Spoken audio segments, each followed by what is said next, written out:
Bueno, para saber si tu hijo o hija tiene problemas de aprendizaje, es importante primero regresarnos y entender un poco qué es el aprendizaje antes de hablar acerca de los problemas de aprendizaje. El aprendizaje es concebido como un proceso en el que una persona adquiere conocimientos, habilidades y actitudes que le permiten interactuar con el mundo. Las personas aprendemos no solo en la escuela, también aprendemos fuera de la escuela, entonces a veces las habilidades, conocimientos, actitudes que adquirimos en la escuela las llevamos fuera de la escuela y viceversa, lo que aprendemos en la casa con nuestra familia, las actitudes que aprendemos en casa las llevamos a la escuela. Particularmente cuando se habla de dificultades de aprendizaje está más relacionado a lo que ocurre dentro de la escuela, eso no significa que no estén vinculadas con lo que ocurre fuera de la escuela. Las dificultades de aprendizaje han sido muy polémicas porque definirlas ha sido muy complejo, de verdad no hay un consenso acerca de cómo definir una dificultad de aprendizaje. Durante muchos años diferentes investigadores han tratado de definirlas, sin embargo no ha habido un consenso acerca de qué es una dificultad de aprendizaje. Eso vuelve más complejo todavía para un papá o una mamá entender cómo saber si mi hijo tiene dificultades de aprendizaje.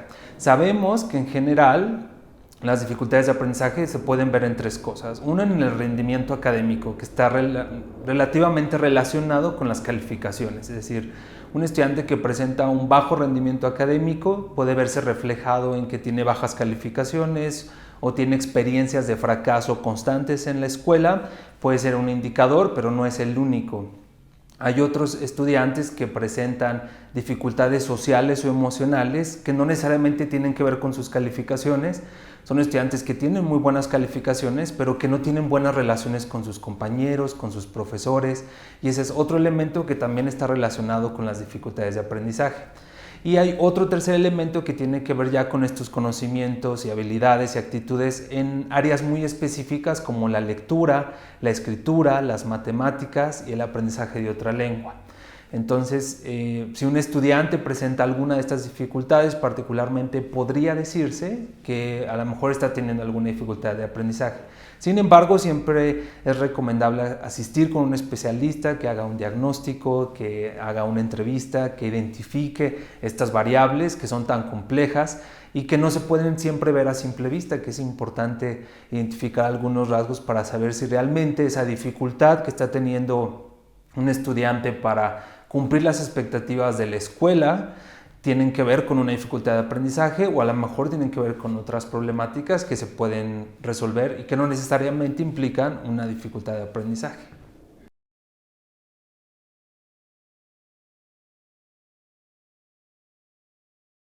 Una preocupación constante de los papás y mamás o del tutor que está a cargo de un estudiante es cómo puedo apoyar a mi hijo o hija si tiene dificultades de aprendizaje.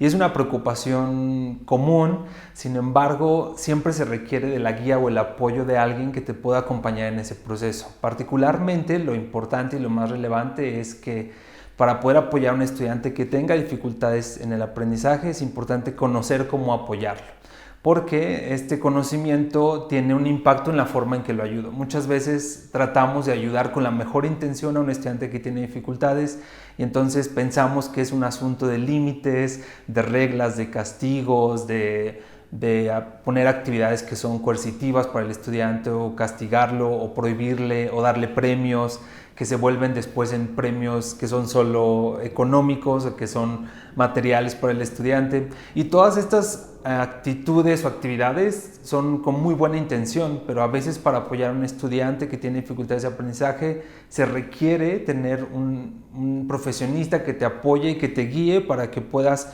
brindar un apoyo que realmente tenga un impacto en el desarrollo y habilidades del estudiante. Es importante reconocer que las dificultades de aprendizaje no en todos los casos son permanentes.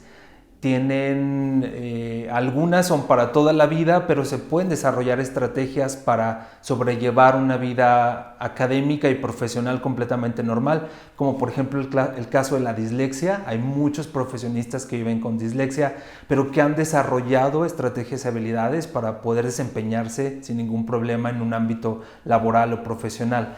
Hay otras dificultades de aprendizaje que tienen que ver con estrategias, por ejemplo, para aprender a sumar, restar o multiplicar o dividir, que una vez que el estudiante las desarrolla y las aprende, no necesita regresar otra vez a aprender esas habilidades. Entonces, Es importante saber qué tipo de dificultad de aprendizaje presenta un estudiante antes de decidir cómo lo voy a apoyar, porque de eso depende cómo le puedo ayudar.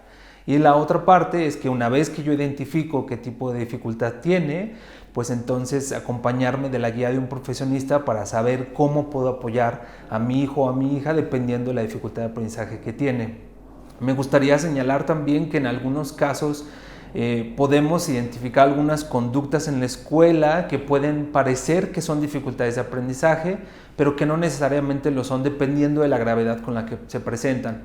Por ejemplo, cuando se trata de lectura, algunos estudiantes cuando están aprendiendo a leer cambian algunas letras, por ejemplo, se traban con algunas palabras, les cuesta trabajo leer palabras más largas o no comprenden del todo lo que están leyendo. Si eso se presenta constantemente o ha avanzado ya a ciertos niveles académicos y el estudiante lo sigue presentando, por ejemplo, podríamos hablar de una dificultad de aprendizaje para la lectura.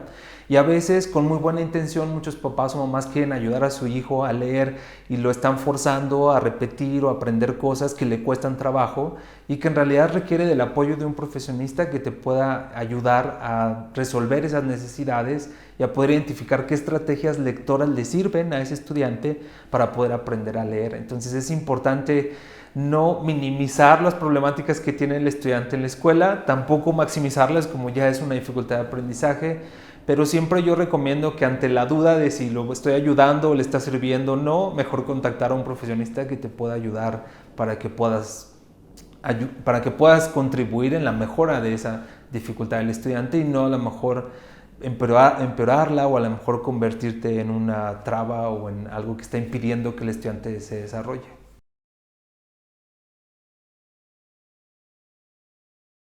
El proceso de tutoría cuando un estudiante busca apoyo psicopedagógico pues depende mucho de la edad del estudiante. Entonces, pero en general si es un estudiante de primaria o de secundaria, en algunos casos de preparatoria, el estudiante llega acompañado de la mamá o el papá o la persona que es el tutor principal del estudiante y pues platicamos con los dos al mismo tiempo y después brindamos un espacio para platicar de manera personal con el estudiante. En el caso de un adolescente, por ejemplo, de secundaria preparatoria, usualmente cuando son niños, la primera sesión trabajamos también con el papá o la mamá y trabajamos con los dos, y si es adolescente ya trabajamos a lo mejor con solo el papá o la mamá por separado en algunos casos. Si es un estudiante universitario o un adulto que está buscando apoyo psicopedagógico, entonces pues trabaja individualmente y siempre en la primera sesión pues buscamos platicar acerca de qué es lo que los lleva a buscar la tutoría específicamente. En algunos casos se puede solicitar tener más información de la escuela, por ejemplo. He tenido visitas con profesores o con compañeros de la escuela. En algunos casos depende de la situación que es con la que haya llegado el estudiante a la sesión de tutoría, pero siempre en la primera sesión se trata de identificar cuál es la razón o el motivo por que se acercan a buscar esta sesión de tutoría. Y usualmente en el caso del aprendizaje, el aprendizaje, como lo mencionaba yo, tiene que ver con este proceso en el que el estudiante adquiere conocimientos, habilidades, actitudes, dependiendo de específicamente las necesidades que tengan el papá o la mamá o las familias.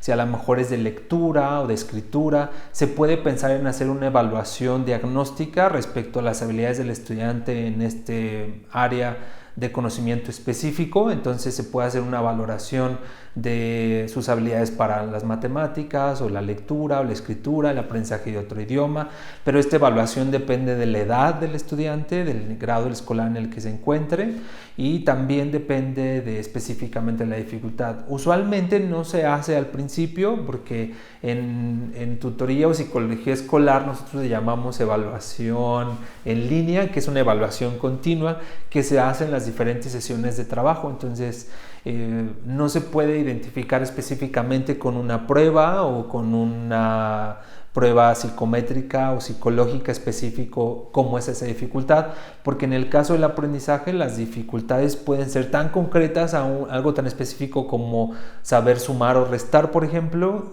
o tienen que ver con algo más complejo como con habilidades de comprensión lectora o con recursos que tienen que ver con aprendizaje de un segundo idioma. Entonces, para poder evaluar se requiere ir trabajando con el estudiante varias sesiones para identificar específicamente dónde se encuentran las dificultades de aprendizaje si es que aparecen. Una vez que se identifican esas dificultades, se trabaja con el estudiante para que desarrolle habilidades de autorregulación que le permiten a él identificar sus fortalezas, pero además resolver esas dificultades o enfrentar esas dificultades con estrategias que le permitan desempeñarse de una forma exitosa, ya sea en la escuela o fuera de ella, o en el ámbito profesional, en el caso de un adulto, pero estas estrategias se trabajan directamente con el estudiante. En algunos casos, dependiendo de la situación escolar específica, se pueden proponer estrategias para el profesor, para los docentes en alguna materia en específico, o se pueden proponer estrategias de acompañamiento para los papás, por ejemplo, cuando van a hacer tarea con sus hijos, algunas recomendaciones de cómo apoyarlo con ciertas actividades, pero eso dependerá de la dificultad específica de aprendizaje que presente el estudiante o del tipo de atención que requiere a la problemática.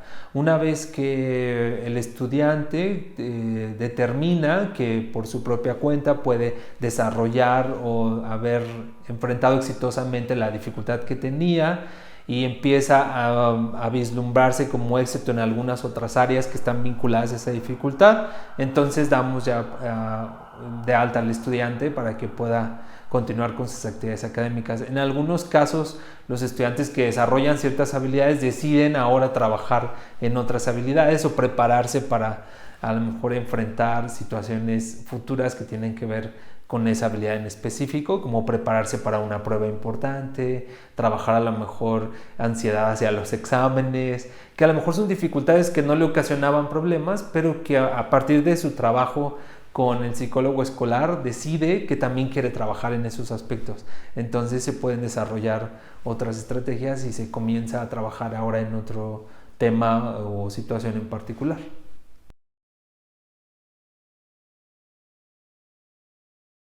Los hábitos de estudio son muy importantes porque le permiten al estudiante poder desarrollar habilidades, poder adquirir conocimientos y también desarrollar actitudes hacia el aprendizaje. Los hábitos de estudio, como lo mencionaba hace un momento, te llevan, los que se aprenden en la escuela se llevan al hogar. Entonces, muchos de los estudiantes cuando aprenden hábitos de estudio desarrollan habilidades que les sirven para la vida.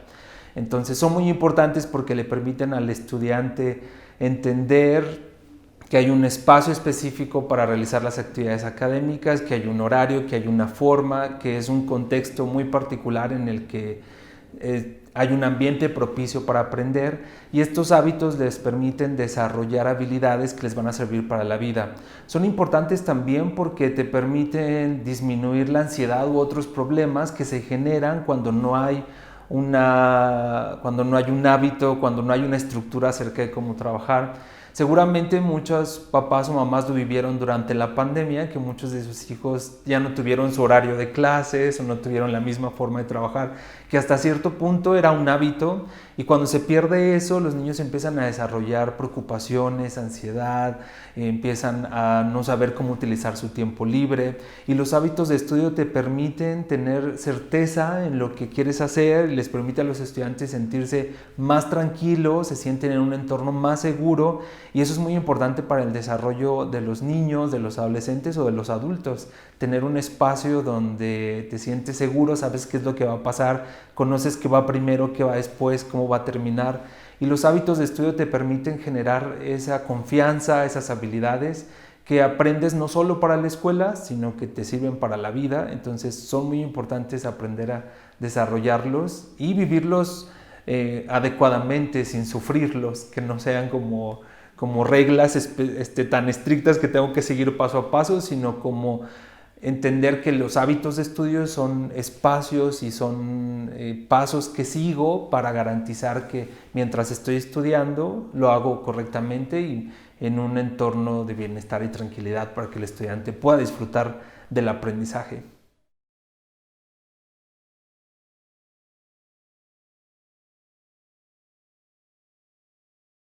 Claro. Y justo para poder ayudar a un estudiante, a mi hijo, a mi hija, que pueda desarrollar buenos hábitos de estudio, es importante considerar varias cosas. El hábito de estudio tiene que ver con, como adultos, cuando podemos propiciar que el estudiante tenga un espacio para aprender adecuado. Y el espacio va desde lo físico hasta específicamente cómo se deciden las horas o los horarios en los que el estudiante va a aprender. Físicamente se espera que un estudiante pueda trabajar en un espacio lo más tranquilo posible, bien iluminado, una habitación donde puede tener un escritorio para que no tenga que estar escribiendo en la cama, por ejemplo, o en el comedor o en el sillón. De repente hay estudiantes que se acuestan a hacer la tarea y están todos torcidos. Ese no es un buen espacio, por ejemplo, para propiciar el aprendizaje. Entonces buscamos que haya un espacio donde está sentado, donde tiene los materiales que necesita a la mano, está bien iluminado, hay buena ventilación. A veces estos espacios son más difíciles de conseguir para los papás o mamás que trabajan, por ejemplo, o que tienen otras actividades. Entonces debemos buscar aquellos espacios que tienen en su mayoría características que permitan al estudiante estar en un entorno tranquilo. Aunque no necesariamente es un escritorio, puede ser una mesa, puede ser una tabla, puede ser otros elementos, pero que tiene estos espacios. También es importante determinar horarios, eso es muy importante para generar hábitos de estudio.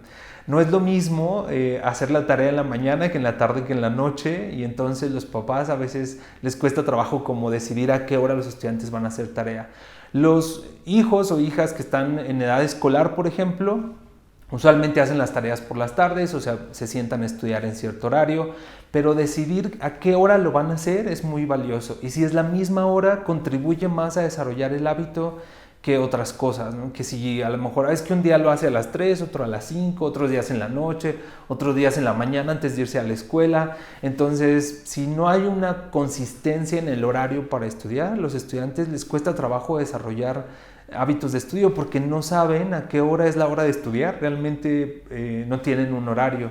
Y también es importante el contexto en el que un estudiante se sienta a estudiar. A veces, con muy buena intención, muchos papás sientan al hijo a hacer la tarea mientras ellos se ponen a ver la televisión o a ver una película, y a veces el mensaje que envían es como: tú ponte a hacer la tarea mientras yo me divierto o mientras yo hago otras actividades, y parece que es como un castigo hacer la tarea o sentarse a estudiar. O a veces algunos papás también con buena intención o mamás es como: siéntate a hacer la tarea, si no, no vas a salir a jugar. Y entonces la tarea se vuelve como una condicionante para poder hacer otras actividades, y entonces se presenta como una actividad que es un castigo o que es una actividad que te va a determinar si te permite o te prohíben hacer alguna cosa u otra, y ese es un contexto en el que también se vuelve muy difícil aprender.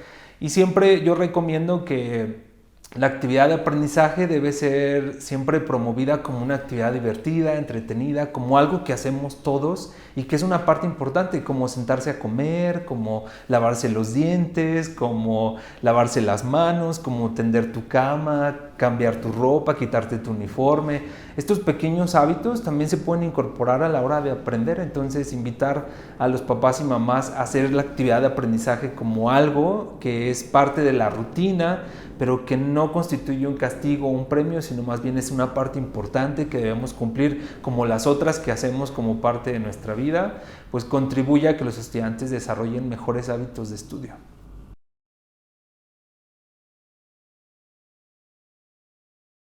Voy a hacer una diferencia entre la motivación, porque usualmente conocemos la motivación como esta motivación deportiva, por ejemplo, de prepararte para ganar y triunfar y ser exitoso en el deporte. O la motivación como echarle ganas, estar muy bien, estar contento. Y usualmente identificamos a la motivación como estar feliz o estar contento. Es como alguien que está motivado, y vemos estas imágenes y comerciales y anuncios de televisión donde quien está motivado está feliz y está contento.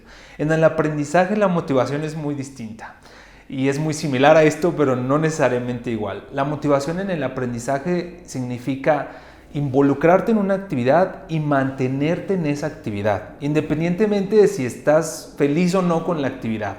¿Por qué? Porque cuando estás aprendiendo va a haber cosas que van a representar un reto para ti, para aprender. Por ejemplo, muchos estudiantes cuando llegan a las tablas de multiplicar, es un reto aprenderse las tablas de multiplicar. Y sabes que te las tienes que aprender y que te las tienes que memorizar, porque sin esta habilidad no vas a poder realizar las divisiones, por ejemplo. Y ya no hablemos del álgebra o más adelante, después de otras habilidades para hacer cálculo. Las tablas de multiplicar te las tienes que aprender.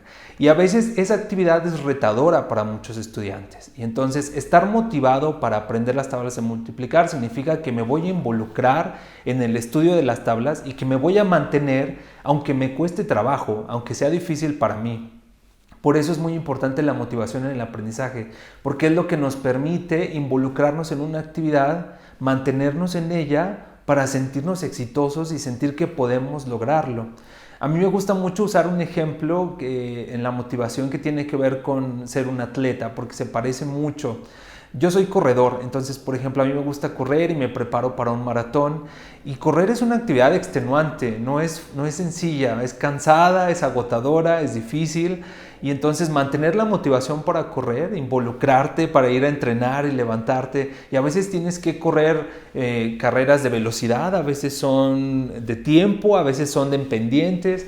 Entonces cuando tú estás corriendo, sabes que te cansas porque la sangre empieza a bombear muy rápido el corazón y la sangre se mueve más, puede doler la cabeza, duelen los pies, es extenuante.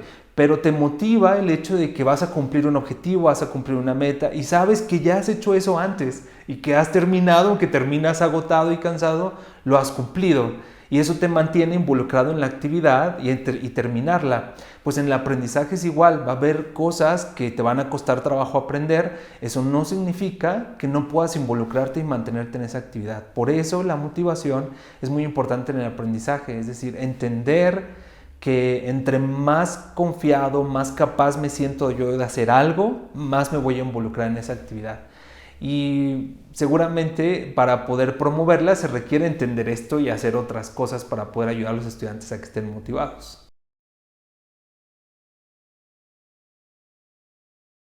Justo siempre la pregunta más importante es, bueno, y una vez que yo ya sé que la motivación no es que esté feliz o contento todo el tiempo, sino que se involucre y se mantenga en una actividad, ¿cómo puedo motivarlo?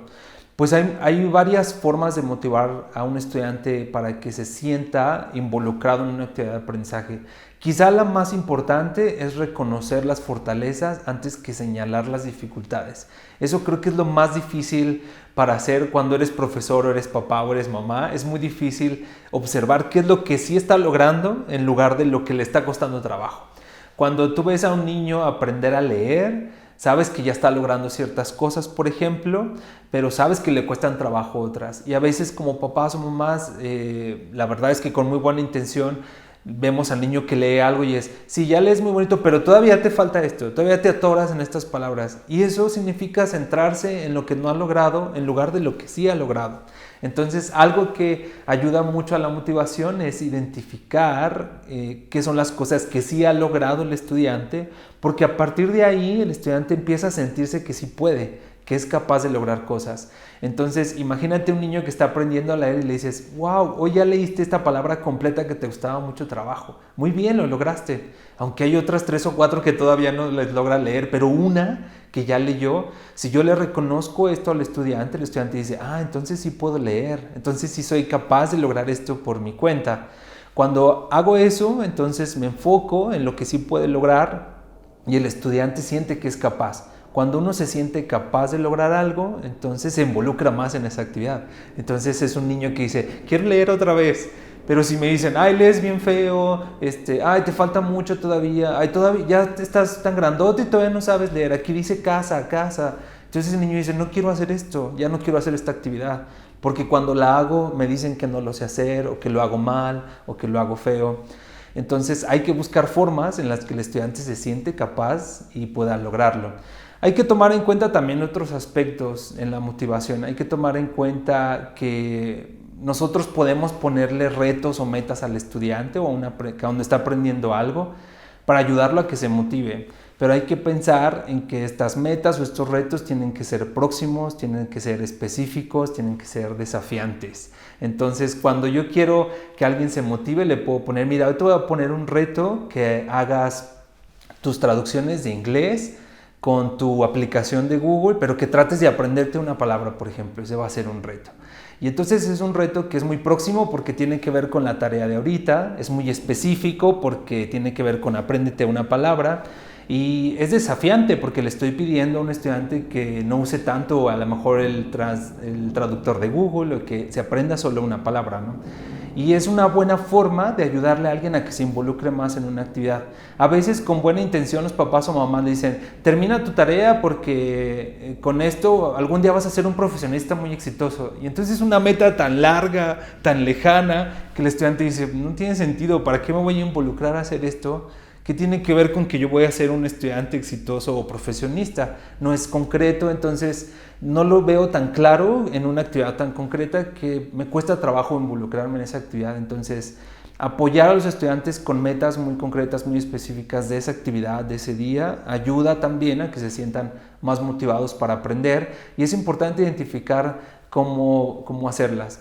Los premios también son valiosos. Mucha gente piensa que dar premios cuando cumples una actividad algo no necesariamente es bueno. Por ejemplo, he visto profesores que dan dulces porque hiciste tu tarea, y puede ser algo que yo siempre digo, es bueno si vas a dar un premio, pero el estudiante tiene que saber por qué recibió ese premio, con qué está relacionado.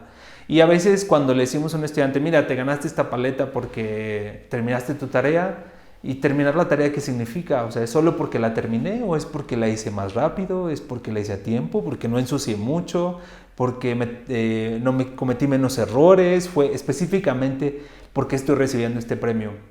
Si yo le comparto a mi hijo o mi hija por qué recibiste el premio y por qué te lo estoy dando, tiene un impacto más en la motivación a que si solo te doy un premio, porque hiciste algo que después los papás dicen, pues es que es lo que le toca hacer porque es estudiante y es lo que tiene que hacer, es su responsabilidad.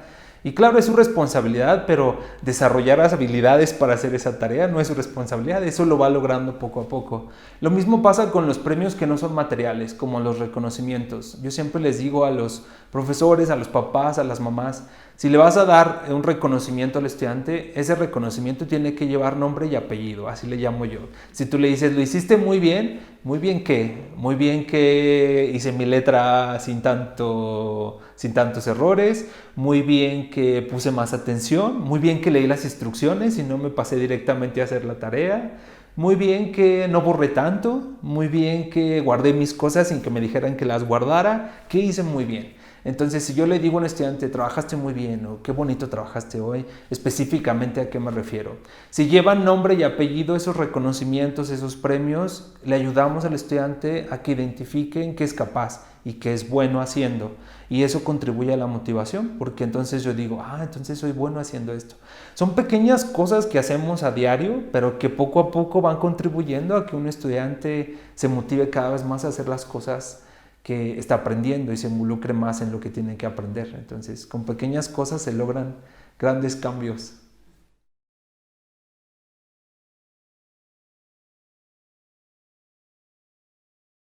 Sí, es muy importante identificar algunas cosas, sobre todo ahorita que los estudiantes han tenido que pasar de lo presencial a lo virtual y ahora a lo híbrido. Es un cambio importante aprender mediado por la tecnología. Muchos estudiantes, sobre todo los adolescentes, por ejemplo, los niños utilizan las herramientas digitales para entretenerse. Sabemos que los niños utilizan internet para jugar Roblox, para jugar carreras de coches, para descargar aplicaciones de música, y tienen un propósito que es entretenimiento. Sabemos que los adolescentes utilizan TikTok, sabemos que usan Twitter, Facebook para ponerse en contacto con otros. Pero no es lo mismo utilizar la tecnología con propósitos de entretenimiento que utilizarla con propósitos de aprendizaje. Para poderla utilizar con propósitos de aprendizaje se requiere del acompañamiento de un experto que sepa cómo utilizar la tecnología con esos propósitos. En este caso, quizá yo siempre recomiendo que los papás, las mamás sepan que no porque sus hijos sepan usar un celular o sepan usar una computadora o sean muy hábiles utilizando la tecnología, eso no necesariamente se traslada en que un estudiante puede utilizarlo para aprender. Requiere otras estrategias, otros recursos para poder utilizar la tecnología para aprender.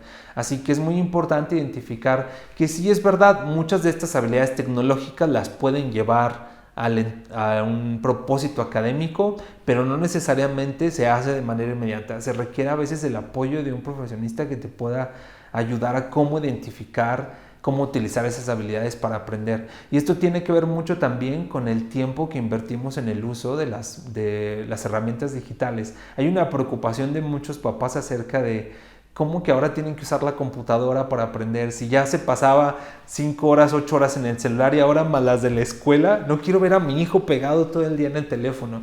Pues son usos distintos, se dan usos diferentes al teléfono celular. No es lo mismo usarlo para hablarle a tus amigos que para entrar a una clase, por ejemplo. Pero también se pueden diseñar estrategias de apoyo para que una persona que está teniendo dificultades a lo mejor en diferenciar cuándo se usa para aprender, cuándo para entretenerme, hay formas de ayudarle para que pueda identificar cómo utilizar una herramienta u otra. Entonces es importante acercarse con las personas que son especialistas para que te puedan apoyar. Y finalmente también tomaría mucho en cuenta el hecho de que la tecnología está cambiando constantemente. Entonces es una situación que va a ser así de ahora en adelante. La incertidumbre va a ser parte de la vida de los estudiantes en el aprendizaje, porque eventualmente quizá lo más triste sería que regresemos solo a lo presencial como era antes, porque creo que ahora muchos docentes, profesores, los papás o mamás han podido identificar que tiene ciertas ventajas aprender a través de las tecnologías. No todos las supieron aprovechar, a algunos les costó más trabajo, a otros no les costó tanto, pero de que puede contribuir a resolver ciertas dificultades, lo va a hacer. Entonces es bueno pensar que en lugar de verlo como un enemigo o como algo que fue emergente y solo sirvió para resolver un problema, poderlo incorporar como parte de un trabajo que pueda hacer. Imagínate que, por ejemplo, muchos niños aprendieron a usar Google Calendar para hacer sus actividades. Tú te ahorras ya en no comprar una agenda y le dices, bueno, usa la aplicación y además la aplicación la compartes conmigo y yo como papá puedo ver qué actividades tienes o yo te pongo tus actividades en tu Google Calendar y el niño sabe a qué hora tiene que hacer ciertas actividades. Y está padrísimo poder incorporar algo que antes no usabas y ahora hacerlo como parte de tu rutina familiar. Entonces quizá invitaría a las familias a que vean a la tecnología no como un enemigo, sino como algo que va a estar presente y que por lo tanto nos conviene aprender cómo utilizarlo a nuestro favor. Y ya nos dio un poco una muestra esta experiencia que vivimos con la escuela híbrida de cómo podemos sacarle provecho para nuestro beneficio. Así que pues vamos a utilizarlo en beneficio nuestro.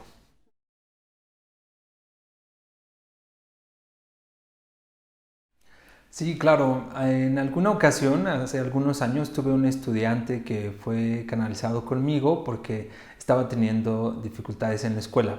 Particularmente porque no entregaba tareas, es un estudiante de secundaria, un adolescente que no entregaba tareas, pero además parece que le costaba mucho trabajo como tener una buena relación con su profesor de matemáticas en particular. Y entonces cuando llegó el estudiante conmigo me di cuenta que era un estudiante que tenía dificultades con las restas. Y era algo que, imagínate, era algo que debió haber aprendido en la primaria, pero que había venido arrastrando hasta la secundaria. Y entonces algo tan simple como no saber restar le había ocasionado tener muchas dificultades, particularmente en la materia de matemáticas, pero que además se veían reflejadas en el hecho de que no quería involucrarse en la actividad, o sea, no quería hacer la tarea de matemáticas y eso le generaba problemas con el profesor. Y ya parecía que el problema era de conducta porque no se llevaba bien con su maestro. Y es muy interesante porque había desarrollado como algunas estrategias que le permitían resolver su problema con las restas, pero que no estaba del todo resuelto. Entonces lo que hicimos fue trabajar en identificar específicamente cómo él resolvía las restas. Y para mí fue muy impactante identificar cómo un estudiante aprende a restar, porque no sé si ustedes sepan, pero para restar hay muchas técnicas para restar. Hay estudiantes que piden prestado, otros que dicen llevo tanto y le quito, otros que suman de abajo hacia arriba para restar, otros que suman de izquierda a derecha, otros de derecha a izquierda. Hay muchas formas de restar y la realidad es que para poder identificar cómo un estudiante está restando hay que preguntarle, hay que observarle, decirle dime de dónde sacaste este número, de dónde vino.